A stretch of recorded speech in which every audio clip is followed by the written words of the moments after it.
அஸ்ஸலாமு அலைக்கும் my friends. இன்றைக்கி நான் வீடியோவில் ஷேர் பண்ணியிருக்கேன். நான் சண்டே அன்றைக்கி காலையிலேருந்து வீடியோ எடுக்க ஆரம்பிச்சிருக்கேன். காலையிலே கஞ்சி, கருப்பு கவுனி அரிசி கஞ்சி, வேர்க்கடலை துவையல், புதினா துவையல். ஸோ சளி பிடிச்சி தொண்டெல்லாம் ஒரு மாதிரி இருக்கும்போது இந்த மாதிரி கஞ்சி வச்சு குடிச்சு பாருங்களேன், வேறு லெவல் டேஸ்ட்டில் இருக்கும். எல்லோரும் குடிச்சு முடிச்சாச்சு. நான் தான் வந்து லேட்டு. மீன் இறாலாம் வாங்கிட்டு வந்திருந்தார். அதெல்லாம் க்ளீன் பண்ணி எடுத்து வச்சுட்டு வந்து நான் குடிக்க ஆரம்பித்தேன். அதாவது காலைல கஞ்சி செஞ்சு வச்சுட்டு அதெல்லாம் க்ளீன் பண்ண போயிட்டேன். அதெல்லாம் க்ளீன் பண்ணிவிட்டு வந்து இந்த கஞ்சி குடித்தேன். முத நாள் நைட்டே வந்து அந்த கருப்பு கவுனி அரிசியை வந்து வானலில் லைட்டாக ரோஸ்ட் பண்ணிவிட்டு மிக்சியில் பல்ஸ் மோடில் பண்ணிவிட்டு ஊற வச்சுட்டு தூங்கிடணும். காலையில் எந்திரிச்சு இந்த கஞ்சி வச்சுருந்தேன். ஸோ மீனெல்லாம் க்ளீன் பண்ணியாச்சு, எறாவும் க்ளீன் பண்ணியாச்சு. எங்களுக்கு எறா, ஸோ மாமியார் வந்து எறா சாப்பிட மாட்டாங்க. ஸோ அதனால் அவங்களுக்கு வந்து மீன் வாங்கிட்டு வந்திருந்தார். ஹஸ்பண்ட் வாங்கிட்டு வந்து கொடுத்துட்டு குழம்பெல்லாம் எதுவும் வேண்டாம், எனக்கு வந்து மிளகா கிள்ளி சாம்பார் வச்சுட்டு எறா வந்து தொக்கு செய் அப்படின்னு இருந்தார். பாப்பா பாத்திரம்லாம் விளக்க ஆரம்பிச்சிட்டா. நான் இந்த கீரை காய் இதெல்லாமே எடுத்து க்ளீன் பண்ணி எடுத்து வச்சுட்டு அதுக்கப்புறமா மசாலாலாம் போட்டு வச்சுருந்தேன். ஸோ மாமியாருக்கு வந்து பாகக்காய் காரக்குழம்பு சாப்பிட்ணும் போல் இருக்குதுன்னு சொல்லியிருந்தாங்க. ஸோ அதனால் அவங்களுக்கு பாகக்காய் காரக்குழம்பு, எங்களுக்கு மிளகா கிள்ளி சாம்பார். என்ன தான் பிடிச்சதெல்லாம் செஞ்சு கொடுத்தாலும் நம்மளை ஒரு நல்ல மருமக அப்படின்னு யாரும் சொல்ல போகிறதில்ல. நமக்கு எந்த ஒரு ஆஸ்கார் அவார்டும் கிடைக்க போகிறதில்ல. இருந்தாலும் நம்ம மனசுக்கு நேர்மையாக நம்ம கடவுளுக்கு பயந்து செஞ்சுட்டு போயிட்டே இருப்போம் நம்ம கடமையை. இது இந்த இடத்துல வந்து நான் மென்ஷன் பண்ணி சொல்லணும்னு நினச்சிருந்தேன். நான் இப்படி பேசினோன்னே என்னக்கா உங்களுக்கும் உங்கள் மாமியாருக்கும் எதுவும் மனஸ்தாபமாக இந்த அளவுக்கு பேசியிருக்கீங்களே அப்படின்னு சிலருக்கு தோணும். அதெல்லாம் ஒன்றும் இல்லைங்க, மனசில் பட்டதை நான் ஓப்பனாக பேசினேன், அவ்வளோதான். அதாவது அவங்களுக்கு பிடிச்சதை சமைச்சு கொடுக்குறோம், சாப்பிட்டு நல்லா இருந்துச்சுமா இன்றைக்கி குழம்பு அப்படின்னு சொன்னால் நல்லாயிருக்கும். பட் அவங்க சொல்கிறதில்ல. எனக்கு தோணும், ஏன் சமையலில் குறைகளை கண்டுபிடிக்கிறாங்களே, இன்றைக்கி உப்பு கம்மி, காரம் ஜாஸ்தி அப்படின்னு சொல்லிட்டு, அதே மாதிரி நிறைகளையும் கண்டுபிடிச்சி சொன்னால் நல்லா இருக்கும்ல அப்படின்னு சொல்லி எனக்கு தோணும். சொல்ல மாட்டாங்க, நானும் கேட்டுக்க மாட்டேன். பட் இருந்தாலும் எனக்கு மனசில் தோணும், சரி ஓகே பரவாயில்ல, யார் நம்மளை பாராட்டினாலும் பாராட்டவில்லை என்றாலும் கடமையை செய் பலனை எதிர்பார்க்காதுன்ற டைலாக் என் ஹஸ்பண்ட் தான் அடிக்கடி சொல்லுவார். அதே இந்த டைலாக் மனசில் நினச்சி போயிட்டே இருக்கிறது. இன்றைக்கி எல்லா வேலையும் நம்மளை ரவுண்டு கட்டி ஒன்று சேர்ந்துருச்சுங்க. வரைக்கிற வேலை, நான்வெஜ் க்ளீன் பண்ணுற வேலை, காய்கறி க்ளீன் பண்ணுற வேலை, சமையல் வேலை அப்படின்னு சொல்லிட்டு. பட் இருந்தாலும் பரவாயில்ல, நமக்கு எல்லா வேலையும் ஒரே நேரத்தில் செஞ்சு பழகி போச்சு. அந்த மாதிரி செஞ்சுட்டு ஒரு 1 hour போல் போய் ரெஸ்ட் எடுத்துப்பேன். அந்த மாதிரி செஞ்சால் எனக்கு பரவாயில்ல. அன்றைக்கி நாள் முழுக்க அந்த வேலைகளை இழுத்துக்கிட்டே செய்கிறது எனக்கு பிடிக்காது. ஸோ இந்த மாதிரி செஞ்சு தான் நான் பழகிட்டேன். செஞ்சு முடிச்சுட்டு நானே என்னோட ஷோல்டரை தட்டி கொடுத்துப்பேன், சூப்பர் சிராஜ், டைமுக்குள்ளே வேலையை முடிச்சிட்டேன் அப்படின்னு சொல்லிட்டு.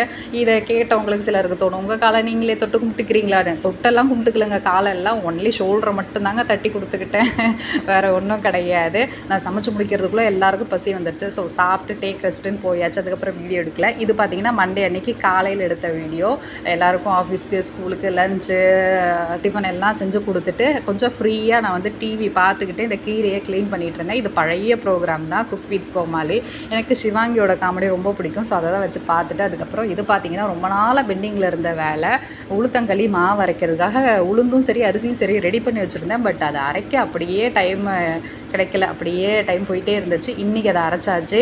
யாருக்காச்சும் தேவைப்படுறவங்க நம்மளுடைய நம்பருக்கு மெசேஜ் பண்ணுங்கள், ஆர்டர் போடுங்க, உளுத்தங்களி மாவு ரெடி ஆயிடுச்சு அப்படின்னு சொல்வேன்னு எதிர்பார்க்குறீங்களா? இல்லவே இல்லைங்க.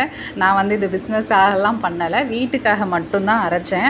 பட் என்னோடய ஃப்ரெண்டை தான் அடிக்கடி சொல்லிகிட்டு இருப்பாங்க, நீங்கள் அரைக்கிற அந்த களி மாவு நல்லா இருக்குக்கா, நீங்கள் வந்து இது பிஸ்னஸாக பண்ணுங்க, யூடியூப்லேயே வீடியோஸ் எல்லாம் போடுறீங்களே. எல்லாருமே யூடியூப்பில் இருக்கிறவங்க இந்த மாதிரி மாவு அரைக்கிறது, எண்ணெய் காய்ச்சி விற்கிறது, இந்த பிஸ்னஸ் எல்லாம் பண்ணுறாங்களே, நீங்களும் பண்ணுங்க அப்படின்னு சொல்லிட்டு. பட் எனக்கு என்னவோ தெரியல, இந்த பிஸ்னஸ் இப்போதைக்கு பண்ணுற ஐடியா இல்லை. ஏன்னா இந்த மாதிரி பிஸ்னஸ்லாம் பண்ணணுன்னா கொஞ்சம் ஃபேமிலி சப்போர்ட் கொஞ்சம் அதிகமாக தேவை. எனக்கு அந்த அளவுக்கு சப்போர்ட் பண்ணுற அளவுக்கு யாருமே கொஞ்சம் ஃப்ரீயாக இல்லை. எல்லாருமே வீட்டில் பிஸியாக தான் இருப்பாங்க. நான் மட்டும் தான் கொஞ்சம் ஃப்ரீயாக இருக்கேன். ஃப்ரீயானா வீட்டில் இருக்கேன், வீட்டு வேலைகள் எல்லாமே நம்ம பார்த்துக்கிறது. நான் அடிக்கடி நினச்சிப்பேன், நம்மளும் வேலைக்கு போயிட்டோம்னா வீட்டில் இருக்கிற இந்த மாதிரி ஒர்க்கெல்லாம் யார் பார்ப்பாங்க, இந்த மாதிரி ஹெல்த்தியாலாம் யாரை சமைச்சு கொடுப்பாங்க பண்ணுவாங்க. அப்போ நமக்கும் சோம்பேறித்தனம் வந்துடும்ல, சே நம்ம வேலைக்கு போகாமல் இருக்கிறது பெஸ்ட்டு அப்படின்னு சொல்லி நானே அடிக்கடி நினச்சிப்பேன். ஸோ இன்றைக்கி அந்த உளுத்தங்களிக்கு மாவு அரைச்சி எடுத்து வைக்கிறது, அதுக்கப்புறமா இட்லி பொடிக்கு அரைக்கிறது, அதெல்லாம் தான் பண்ணிகிட்டு இருந்தேன். உளுத்தங்களிக்கு நான் எப்படி மெஷர்மெண்ட் மாவு அரைப்பேன்னு பார்த்தீங்கன்னா, 1 படி உளுந்துக்கு 1.5 படி பச்சரிசி. ஸோ அடுப்பு நல்லா சிம்மில் வச்சுட்டு வறுக்கணும். அதாவது அரிசியோட கலர் மாறக்கூடாது, ஆனால் நல்லா வறுபட்டுருக்கணும். அதே மெத்தடு தான் உளுந்துக்குமே, ரொம்ப கருகிடக்கூடாது, ஆனால் நல்லா வறுபடணும். இன்றைக்கி இட்லி பொடியில் பார்த்தீங்கன்னா கொள்ளு சேர்த்து இட்லி பொடி அரைச்சிருந்தேன். அதுக்கப்புறமா இந்த உளுத்தங்களிக்கு மாவு அரைக்க அரைக்க போகும்போது ஒரு கைப்பிடி அளவு கல்லுப்பு சேர்த்து அரைச்சிட்டிங்கன்னா 6 மாதம் என்ன கூட உங்களுக்கு வண்டே வராது. இது ஒரு சின்ன டிப் தான். அதுக்கப்புறம் மிஷினுக்கு எடுத்துகிட்டு போய் அரைச்சிட்டு வந்து அந்த மாவை ஆற வச்சுட்டு அப்படியே இந்த இட்லி பொடியும் அரைச்சிடலாம் சொல்லி அரைச்சிட்டு இருந்தேன். என்னோட பையனுக்கு 3 வேளையும் பொடி தோசை ஊற்றி கொடுத்தாலும் அசராமல் சாப்பிடுவான். அவன் ஒரு தோசை லவ்வரு. ஸோ அதை இட்லி பொடி சேர்த்து தோசை ஊற்றி கொடுக்குறது அவனுக்கு ரொம்ப பிடிக்கும். ஸோ அதை கொஞ்சம் ஹெல்த்தியாக பண்ணி கொடுக்கணும் அப்படிங்கிறனால தான் இந்த கொள்ளு சேர்த்து பொடி அரைச்சிருந்தேன். அதை வறுக்கும்போது அவ்வளோ வாசனை, அதை அரைக்கும்போது அவ்வளோ வாசனையாக இருந்துச்சு. அதுக்கப்புறம் இது பார்த்திங்கன்னா நைட்டு இன்றைக்கி டிஃபன்லாம் கிடையாது. மண்டே அன்றைக்கி நைட் எடுத்த வீடியோ சமையல் தான் அப்படின்னு சொல்லிட்டு செஞ்சிட்ருந்தேன். ஹஸ்பண்டை கேட்டேன் என்ன சமைக்கணும் அப்படின்னு கேட்டால், எனக்குன்னா மஷ்ரூம் புலாவ் சாப்பிடணும் போல் இருக்குது. புழுங்கல் அரிசியில் மசாலாலாம் எதுவுமே சேர்க்காமல் ஒயிட்டாக மஷ்ரூம் புலாவ் செய், நிறைய மசாலா சேர்த்து ஃபிஷ் ஃப்ரை செய். சண்டே அன்றைக்கி வாங்கிட்டு வந்தேன் அந்த ஃபிஷ் அப்படியே ஃப்ரிட்ஜில் இருந்துச்சு. அதை எடுத்து ஃபிஷ் ஃப்ரை செஞ்சுட்டு மஷ்ரூம் புலாவ் தான் செஞ்சிட்ருந்தேன். இந்த புழுங்கல் அரிசியில் எப்படி புலாவ் நல்லாயிருக்கும்னு சிலருக்கு தோணலாம். சூப்பராக இருக்குங்க. அளவுகள் கரெக்டாக சேர்த்து செஞ்சோம்னா நல்லாயிருக்கும். வெங்காயம், தக்காளி, கொத்தமல்லி, புதினா, அதுக்கப்புறம் இன்றைக்கி தேங்காய் பால் சேர்த்து தான் செய்ய போகிறேன். நம்ம பச்சரிசிக்கு வந்து நம்ம 1 டம்ளர் அரிசிக்கு 1.5 டம்ளர் தண்ணி சேர்க்குறோன்னா, புழுங்கல் அரிசிக்கு 1 டம்ளர் அரிசிக்கு 2 டம்ளர் தண்ணி சேர்க்கணும். இதுதான் அளவு. அதே மாதிரி ஒரு அரை மணி நேரத்துக்கு முன்னாடி அரிசியை ஊற வச்சிட்டிங்கன்னா நல்லா சாஃப்டாக இருக்கும். அதாவது செஞ்ச உடனே சூடாக சாப்பிட்ணும் அப்படின்ற டைமில் மட்டும் இந்த புழுங்கல் அரிசியில் செஞ்சு சாப்பிட்டோம்னா நல்லாயிருக்கும். கொஞ்சம் ஆறி போச்சுன்னா கொஞ்சம் ஒரு மாதிரி ஸ்டிக்கியாக இருக்கும். அவ்வளோதான், வேறு ஒன்றும் இல்லை. இந்த மாதிரி ஆனால் செஞ்ச உடனே சூடாக சாப்பிட்டோம்னா நல்லாயிருக்கும். இன்னும் பச்சரிசியை விட புழுங்கல் அரிசினா நல்லா உதிரியாக வரும். அதாவது புலாவ் செஞ்சாலும் சரி, தக்காளி சாதம் செஞ்சாலும் சரி, கிச்சடி செஞ்சாலும் சரி, வெஜிடபிள் ரைஸ் கூட செய்யலாம். அளவு மட்டும் தண்ணி 2 டம்ளராக வச்சுக்கணும். 1 டம்ளருக்கு 2 டம்ளரு. விசில் வந்து நம்ம பச்சரிசிக்கு 3 விசில் விட்டோம்னா புழுங்கல் அரிசிக்கு 4 விசில் விடணும். இவ்வளோதான் அளவுகள். ஆனால் சாப்பிட்றதுக்கு டேஸ்ட் ரொம்ப நல்லாயிருக்கும். இன்றைக்கி அதுதான் செஞ்சுருந்தேன். அதாவது மசாலா எதுவுமே சேர்க்க வேண்டாம் அப்படின்னு சொன்னார்ன்றதுனால காரத்துக்கு கொஞ்சம் பச்சை மிளகாவும் பெப்பர் பொடியும் சேர்த்து தான் செஞ்சுருந்தேன். 2 டம்ளர் அரிசிக்கு பார்த்திங்கன்னா 3 டம்ளர் தேங்காய் பாலும் 1 டம்ளர் பச்சை தண்ணியும் சேர்த்து தாளித்து விட்டுருந்தேன். சூப்பராக வந்திருந்தது. ஸோ இதை செஞ்சுக்கிட்டே அப்படியே யோசித்தேன். இன்றைக்கி இந்த உளுந்து களி மாவு அரைச்சிட்டு வந்தோமே, அதை டெஸ்ட் பண்ணி பார்க்கவே இல்லையே, அதை டெஸ்ட் பண்ணி பார்க்கணும்னு சொல்லிகிட்டே இருந்தேன் பாப்பாட்ட. நைட் டைமில் எப்படிமா சாப்பிட்றது அப்படின்னா, செய்யணும்னு நினச்சிட்டோன்னா நைட் என்ன பகல் என்ன இன்றைக்கி செஞ்சு பார்த்துருவோம் அப்படின்னு சொல்லிட்டு இந்த புலாவுக்கு தாளிச்சுட்டு குக்கர் மூடி போட்டு விட்டுட்டு, என்னோடய அடுப்பை பார்த்திங்கன்னா 3 பர்னர். சரி, ஒரு பர்னரில் இந்த குக்கர் வச்சுட்டு அடுத்த பர்னரில் தவா வச்சு எண்ணெயை சேர்த்து விட்டுட்டு வந்திருக்கேன். அந்த கேப்பில் இந்த உளுத்து களி செய்யலாம் அப்படின்னு சொல்லிட்டு கொஞ்சம், அதாவது 2 கரண்டி மாவு எடுத்துக்கிட்டேன், ஒரு முட்டை எடுத்துக்கிட்டேன். நாட்டுக்கோழி முட்டை சேர்த்து செஞ்சோன்னா நல்லாயிருக்கும். உடம்புக்குமே ரொம்ப நல்லது, டேஸ்ட்டுமே நல்லாயிருக்கும். பட் என்ன சூடாக சாப்பிட்றணும். அதுக்கப்புறமா ஒரு 2 ஸ்பூன் சர்க்கரை சேர்த்துக்கிட்டேன். இதில் நாட்டு சர்க்கரையும் சேர்த்து செய்யலாம். நான் இன்றைக்கி வெள்ளை சர்க்கரை தான் சேர்த்து செஞ்சுருந்தேன்.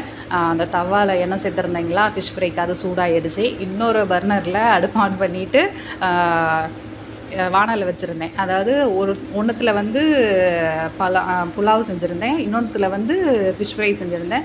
இன்னொரு பர்னரில் வந்து இந்த வானல் வச்சுட்டு கொஞ்சமாக நல்லெண்ணெய், கொஞ்சம் வந்து நெய் சேர்த்துக்கிட்டேன்.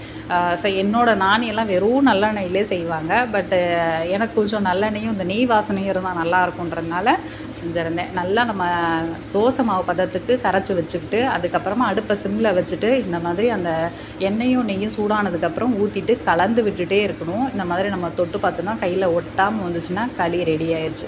அவ்வளோதாங்க, சூப்பரான உளுந்து களி ரெடி ஆயிடுச்சு. இந்த பக்கம் ஃபிஷ் ஃப்ரையும் ரெடி ஆயிடுச்சு. அடுத்து புலாவும் ரெடி ஆயிடுச்சு. நைட் டைமில் இந்த மாதிரி ஹெவியாக சாப்பிட்டா எப்படி இருக்கும்னு சொல்லி சிலருக்கு தோணலாம். என்னைக்காச்சும் ஒரு நாள் இந்த மாதிரி சீட் டே ஆகும் எங்கள் வீட்டில் அப்பப்போ. பட் ஆனால் ஹெவியாக சாப்பிட மாட்டோம். ஆளுக்கு கொஞ்சம் அந்த மாதிரி எடுத்துகிட்டு கொஞ்சம் சுடு தண்ணி நைட்டு தூங்குறதுக்கு முன்னாடி குடிச்சிருவோம்.